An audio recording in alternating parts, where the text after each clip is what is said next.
Morning, everybody. It's a pleasure to be here. And to your introduction, Yancy, I think it's very important that the scientific community are engaged in this debate, fact-checking everything.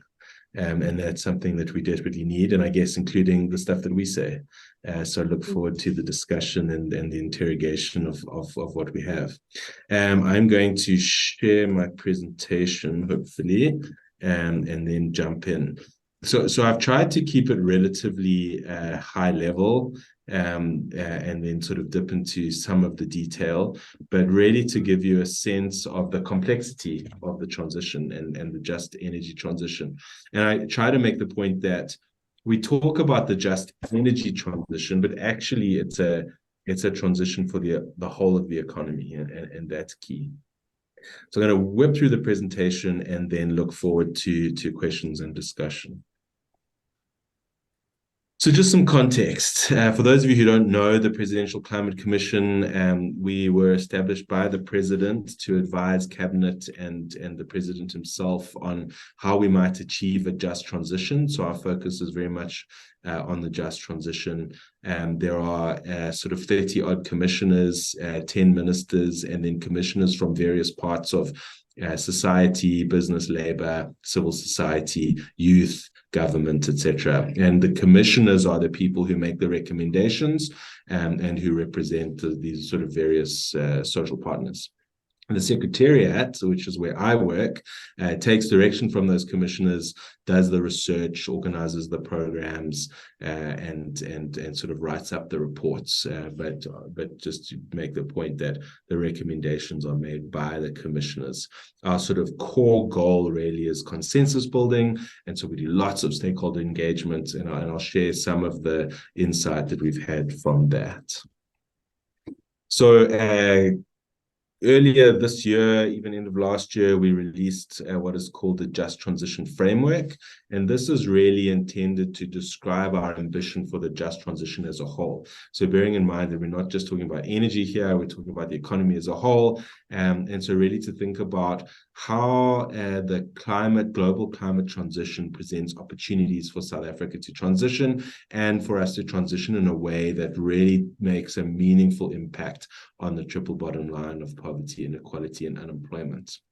The core thing about the framework was that it was adopted by Cabinet and now has to infiltrate its way into government planning, budget setting, KPI setting, and so on, so that hopefully we see these just transition elements embodied in how we think about economic transitions. Why do we think this is important? You know, all this, 49 to 50% of people in South Africa live in poverty. We have amongst the highest Gini coefficient in the world, which means we have amongst the highest inequality in the world. And when I say amongst the highest, we are the worst. We have the highest inequality in the world. And we have 33% unemployment. Obviously, these numbers vary a little bit over time. And the unemployment numbers are scary when you drill down to kind of provincial level. So Mpumalanga has higher unemployment and has youth unemployment, sometimes quoted at 60%. And so there are very real social problems that need to be addressed. And this really should be the core of our transitional goals. Climate, of course, provides very important strategic framing. And what you will hear and know as scientists that climate change, South Africa warms at twice the rate of the global average.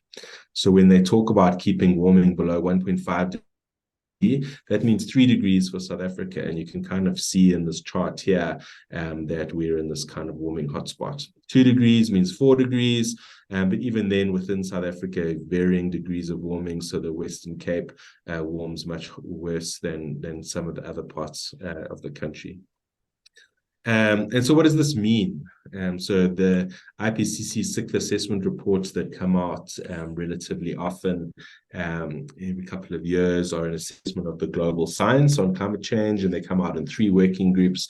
The working group 1 that looks at sort of climate impacts, working group 2 looks at adaptation responses, and working group 3 looks at mitigation responses. This last IPCC report was really interesting because they specifically look at Africa. And from a science community perspective, there's a fascinating fascinating chapter, if you haven't yet read it, on research in Africa. And I forget the numbers, but some quite horrifying stats that most of the research done in Africa is done by northern universities in Africa, or northern professors funded to work in Africa. And we really have to build the research capacity of African universities looking at African problems. But a big step forward in the IPCC work is this fact, or this chapter on Africa. And some of the impacts described in that chapter are a 34% reduction in agricultural output due to climate change, more than any other region in the world. So this is Africa-wide. Reduced income and growth and increased income inequality for African countries when compared to Northern Hemisphere. So we are having proportionally more damage and proportionally more income disparities. Over 3.6 million weather-related displacements. So this is the whole migrant issue. So 3.6 million people displaced by climate, either slow burn climate or extreme weather events, and a negative 5% impact on GDP per capita for South Africa. So these are very real threats. And the scary thing is that these are things that have already happened. These are the stats that are projected, and I wish I could be in the room with you all to see a gasp of surprise, but don't know how you're reacting to this data. But if we think about what's projected, they're saying a further 25 to 75% reduction in agricultural output, depending on crop, 50% drop in South Africa's GDP by 2100, and with 1.7 degrees of warming. So bearing in mind we're already at 1.1, 1.2, and we're projected to go to 3. With 1.7, we'll have 17 to 40 million climate migrants in sub-Saharan Africa alone, and that increases to 56 to 86 million people for 2.5 degrees. So these are very real challenges that we need to address. And so climate as a framing issue is very important. Not only are there physical risks to climate change, there are also what they call transitional risks, so risks that are imposed on the economy based on things like international policy, trade, technology change, and so on. And this is our trading partner comparison. This is some work that was done by the National Business Initiative, but basically looking at with whom do we trade. And you can see that the bulk of our trade goes to countries that have made some kind of net zero commitment. In other words, they've committed to phasing out CO2 emissions by a particular date. Most of them by 2050, with the exception of China, which is 2060. India, I think, has since made a commitment and are now, but they're more out at 2070. But you can see the bulk of our trading partners have committed to net zero by 2050. And that has an impact on the things that they do domestically. So they will consume and produce different commodities. And so we expect a drop off in demand for commodities that are carbon intensive, and even then a further drop off in demand on within those commodity buckets for those that are more carbon intense than others. And as you know, South Africa has one of the most carbon intense economies in the world, primarily driven by our coal-fired power fleet. The EU is already talking about this thing called carbon border tariff adjustments, or carbon border adjustment mechanism, CBAM, and CBAM will have a significant impact on the goods that we trade. It makes iron and steel and aluminium and chemicals, sort of key exports, quite vulnerable. So if we take this country view and we drill down another level to a commodity view, these are kinds of the top commodities, again, work from the NBI, and these are sort of our top 6 commodities. Now, these things move over time, but generally the pattern is the same. Platinum group metals, coal, iron ore, gold, ferroalloys, and motor vehicle and vehicle parts are our top 6 exports. Not a portfolio you would choose if you were going into this decarbonizing global world. So, and these are the commodities that CBAM are being applied to and that we see a drop off in demand. So as an illustration, a third of platinum group metal demand comes from the autocatalytic converter, which is used in the internal combustion engine. And so if the internal combustion engine demand drops off, then we expect demand of platinum group metals to drop off. And we know that many of these countries have instituted bans for the internal combustion engine, the EU by 2035 and the UK by 2030. And we export about 60% of our export vehicles to those regions. So extremely vulnerable on the platinum group metal side. Coal, if we're to achieve our climate goals, we anticipate coal being phased out of the economy by 2050, the global economy. Iron ore, gold, ferroalloys, as I mentioned, their competitiveness is driven by how quickly we can decarbonize them. Which then is embedded in how quickly we can decarbonize our power sector. Motor vehicles and parts also linked up in the story of demand change for the internal combustion engine. So we have this very vulnerable economy to global change. And not only that, is if we think about this from a financial perspective, our exports determine our foreign currency, and our foreign currency we use to import other commodities like oil and gas and petroleum, which we need at least in the short term in our economy. But functionally, this represents our balance of payments. And so a drop-off in our ability to earn foreign currency impacts our ability to pay debt. Our ability to pay debt then impacts our credit rating, which impacts our cost of capital, which impacts our ability to invest our way into a new world. And so timing is very important in how we think about this transition. And we'll pick that up again when we think about the JetIP. So to get back to the component of the just transition, so this is a quote taken from President Ramaphosa's State of the Nation address, and he talks about the Presidential Climate Commission playing a role in building a new model for inclusive and collective decision making, and this idea of how do we go about consensus building and how do we think about the just transition. And I wanted to highlight some of these things. The just transition can't be achieved by doing business as usual. We have to structurally change the economy. We have to think about new things. So as we lose those export opportunities, what with them with? And we have to do this in a way that is very inclusive. We can't have a kind of centralized planning, and we need to be able to work with the communities and the workers that are being affected by these transitions, and working with them to understand their needs and their skills and how they will play a role in transitioning our economy. And so we talk about three predominant principles in the just transition framework. We think about distributive justice, restorative justice, and procedural justice. And really, these are about the benefits of projects should accrue to everybody and not just the capital owners. Restorative justice needs to address some of our past injustices. We see this particularly in spatial planning, where people are living relative to their working as a legacy of apartheid. But we also see this in where the coal fields are. And so we need to be able to have a transition that kind of addresses some of these long-term injustices. And then very germane to today's debate is procedural justice. How do we include people who are affected in this? And Labour have a fantastic phrase that is basically no decisions about us without us. And so how we involve workers, communities, small businesses, people who are kind of alienated from the conversation, in the conversations and in the planning processes is critical, and something that we're not necessarily doing very well at the moment. There are a couple of things. So I've been trying to make the point that the just energy transition has a context. It has the context of this kind of country transition that needs to happen at a macroeconomic level, and that each sector is being impacted by exogenous climate risk. But there's a suite of instruments that we can use in response. Labor market reform, how do we build skills and reskill people over time? Economic diversification is my personal interest, is how do we diversify our economies? We need to invest in different kinds of manufacturing. We need to have effectively a green industrialization that can create jobs and respond to these global pressures and global changes in demand for different commodities. And a lot of the creation of jobs and economic growth is embedded in this.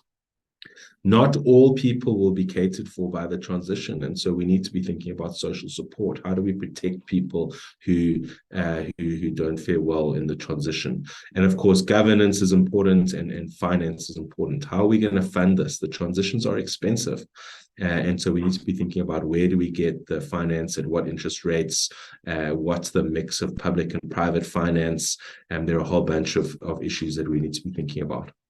So all of these present fantastic research opportunities for the science community, and down to the level of very detailed system level studies and sector level studies. So just to talk a little bit about our climate ambition in this space. So this is how our nationally determined contribution is framed. So we're currently emitting somewhere around 480 megatons in 2020. There is space to increase our emissions over time up until 2025. But by 2030, we need to be in this range between 350 and 420. And when South Africa was deliberating about what these emissions ought to be, or the commitments ought to be, the big debate was, well, if we are able to make an ambitious goal or set an ambitious goal, will the developed world stick to their commitments and start to fund this kind of ambition? And that proved to be the case. As you know, South Africa then secured this 8.5 billion loan, combination of loan and grant package from the International Partner Group, which is really just the tip of the iceberg of the kind of funding and support that we would need over time. The JetIP, what they call this funding partnership, and the investment plan that resulted is really focused on three core sectors: on electricity, thinking about new generation and the investment in the transition grid, around new energy vehicles, and around green hydrogen. So really important technology steps in the process. And then very importantly, from a just transition perspective, talking about these two cross-cutting areas of skills development and municipal capacity. So after the period of the investment of this JetIP, we would need to make sure that our municipalities have the capacity to absorb additional support. So I keep making the point that this is the beginning of a journey. And the JetIP actually talks about needing 1.5 trillion rand to transition from where we are now to being within our NDC goals. And so it is a big move for the economy in many different ways. And I wanted to just kind of drill down a little bit at a layer. If we start to think about Mpumalanga specifically, so if we're transitioning out of coal, there's huge pressures on the Mpumalanga communities specifically, given the concentration of coal mines and coal-fired power plants in that area. But of course, it also impacts the Free State, Limpopo, KZN. And so there needs to be an additional layer of study that starts to look at, what are these various pathways? I mean, there's no absolute certainty in how this future will play out. We have good, strong general direction and indications, but understanding what these pathways are, understanding therefore what will close down when, what will come in when, will give us a sense of what kind of diversification is needed in each region. So thinking about these bottom-up processes, how do we involve communities, is critical. This will give us a strong sense of the kind of data we need, and we'll do a little bit of a loop here. And then once we have that sense of, well, this is the economic future for a particular region, we can start to think about skills forecasting. What kind of skills do we need over what period of time? Who's going to train them? What kind of investment do we need? And then ultimately, we also then have to consider what are the social policies that would be needed to support those areas, including labor market reform. So the transition, to kind of make my point once again, is not just about energy. It's an economic-wide thing. It involves a complex range of technical, economic, social issues that we all need to kind of keep in our head all at once. It's quite a wicked problem. So to kind of bring home the points about the economy. So if you think about the global emissions, meaning that you have a cap of the amount of emissions we can emit over time between now and 2050, in order to stay below 1.5 degrees is kind of broadly referred to as the carbon budget. And we need to be able to allocate that budget across countries and across across sectors. And of course, the big debate is how do you allocate for common but differentiated responsibility and equity issues in the allocation of that budget. So developing economies would get a bigger allocation than, say, developed economies. Developed economies would have to phase out faster. But generally, when you look at the academic studies that have looked at this and tried to allocate a budget on an equity basis around the world, the sort of medians of those projects give South Africa a budget of about 7 to 9 gigatons of carbon that we could emit between now and 2050. And to sort of share the enormity of the task, again, based on NBI research, they led a Pathways project looking at how do you decarbonize every sector of the economy, and you can download their sector-based reports from their website. You get this kind of allocation of budget across the economy in order to add up to this sort of top-end range of 9 gigatons. So in the power sector, they would only emit 3.5 gigatons, 1.1 in petrochemicals, mining, AFOLU. And to give you a sense of the kinds of things that you need to do, AFOLU is agriculture, forestry, and land use, for those not familiar with that acronym. In order to achieve these kinds of low-end budgets and therefore stay within the 9, you have to do some quite interesting things. The power sector would have to close coal by 2040. And build a rapid amount and massive amount of renewable energy. Petrochemicals, Sasol would have to transition to 30% gas by 2030 and then transition completely to hydrogen by 2050. Oil refineries would probably close in the early 2030s. AFOLU, people would have to move to a sustainable diet. 30% of people would have to move to sustainable diets. Transport would need 1 million electric vehicles on the road by 2030. And fully electrify the transport fleet by 2050. There are some huge other assumptions that need to be made here. You would need to move 30% of road to rail. You would need to move a big portion of the population to safe public transport. Buildings and construction, we would need to create housing for those that do not have housing, which obviously has a relatively large budget. But the density of those settlements would have to change.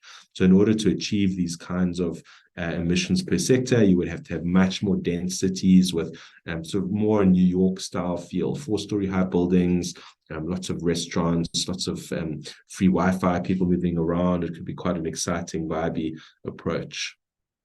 So I say this just to make the point that there are caps around what we can do.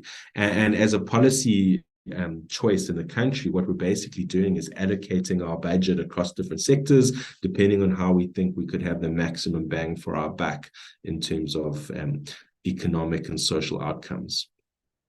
And as you make those trade-offs, you start to look at, well, if I want to increase transport, for example, I'm going to have to decrease somewhere else. And you would look for the cheapest way to decrease somewhere else. And in almost all cases, the cheapest option to decrease is in the power sector. So bringing it back to the sort of just transitions within the power sector, because power is, 60% of our total emissions, and because it's taking the biggest budget, this is really an area for us to focus. So I want to talk with my last sort of 10 minutes or so about the electricity sector, and then really excited to hear your questions and discussion. So if we look at international science again, to stay within this sort of budget and this net zero trajectory, different sectors will have to close or have to get to net zero at different times. And so what's interesting here is the energy sector, which includes electricity, would have to completely decarbonize globally by just after 2042. In order for us to stay below 1.5 degrees, and we talked about the risks of not staying below 1.5 degrees earlier. The transport sector has a little bit more time, there's a bit more complexity in that sector. But the pressure on the electricity to decarbonize very rapidly is quite significant. Now, there is some variation. So South Africa, could be on this path and maybe have a little bit of emissions in the system by 2040, 2050. But we need to bear in mind, again, this kind of trade-off. The more we have in power, the less we have for other sectors. And that's really kind of core to the climate view on how we think about energy transitions.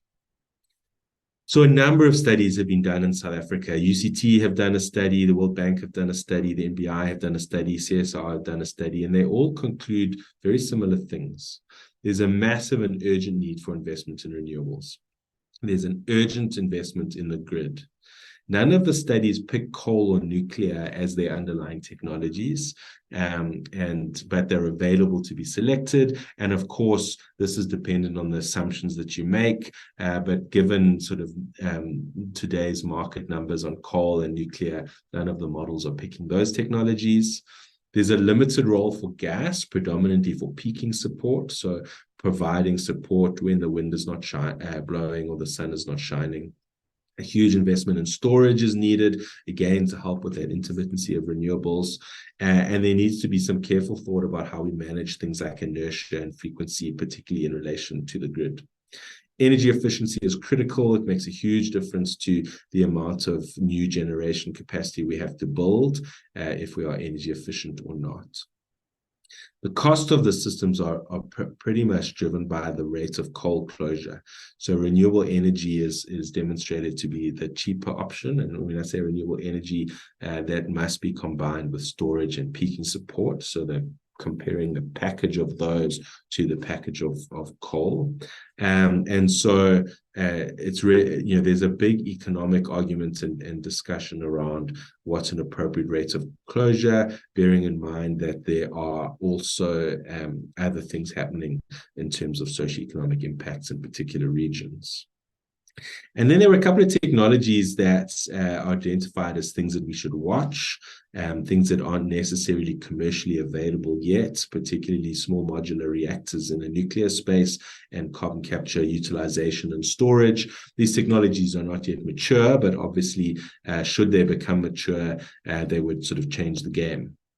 And so very important to watch, which also emphasizes why we need to repeat these energy planning exercises quite often. A little note on carbon capture and storage. Carbon capture and storage is not going to play a role in coal-fired power plants, because if you think that coal-fired power plants are already not competitive with renewable energy, any additional cost would make them less competitive. And so while it does have the potential to sequester those emissions, it comes with a cost and therefore makes that coal plant even less competitive. So the debate really in South Africa is raging around the statement that the president also made in the State of the Nation address. We will continue our just transition to a low carbon economy at a pace our country can afford and a manner that ensures energy security. And this pace that we can afford then has become the kind of mantra of both sides of the debate. So what is an appropriate pace? And as I've kind of illustrated, it's ridiculously complex and in some ways challenging to quantify. But there are two sort of broad positions in the space. People that advocate for a slower transition tend to hold three core beliefs. One, that high variable renewable energy penetration systems are not secure from an energy security perspective, that the economic cost of coal closure on jobs and livelihoods is too high. Right, cannot be borne, and concerns that once you factor in ancillary services, variable renewable energy is not competitive. Our research at the PCC has shown that these are not necessarily problems. You need to implement solutions to ameliorate them, but that these are solvable problems effectively. People who argue for a faster transition argue that faster transition will give us enhanced access to capital. We've seen that with the JetIP, will enhance trade competitiveness, all these issues about CBAM and changes in demand for commodities. It'll increase our geopolitical influence, and then notably will reduce the impacts of climate change and other related environmental issues like water, which then has a knock-on impact on food security, particularly in regions like Mpumalanga. And then, of course, a big factor that we shouldn't forget is the impact of air pollution. It is a very polarized debate, and I think the science community has a particularly important role in doing solid research on all of these perspectives and providing a sort of a fact base against which this conversation can be held. To quickly wrap up, a couple of things happening in terms of investment. So these are the numbers in the World Bank's country climate development report. So the World Bank produce a report per country every couple of years, and last year released one for South Africa. And you can see that in sort of investments across the various areas, mitigation, adaptation, just transition, are kind of coming to some quite big numbers in terms of billion rand. So 2.3 billion rand at net present value from 2022 to 2030. So significant amounts of investment. So the role of finance and governance in relation to finance is also a very important part of this conversation. I kind of want to emphasize a couple of things as I wrap up here, just to drive home the level of transition that is needed and the speed of transition that is needed. So just a stark reminder, the average household in South Africa spends about 1,000 rand on food in a month, but a nutritious basket of food is closer to 3,000 rand a month. So we already have, without thinking about transitions, a chronic underinvestment in people's health, and not having proper nutrition causes all sorts of developmental challenges around stunting of growth, but ability to concentrate at school, mental acuity. And so we need to have this kind of tripling of household income just to solve existing problems. And in the climate change context, if you were to have a climate-friendly nutritious basket of food, we're looking at 4,300 rand a month. So we need to be multiplying household income by, 3 or 4 times, 4 or 5 times really, to have a just outcome. And that has huge implications for how we think about the economy, for the things that we manufacture, for the things that we export.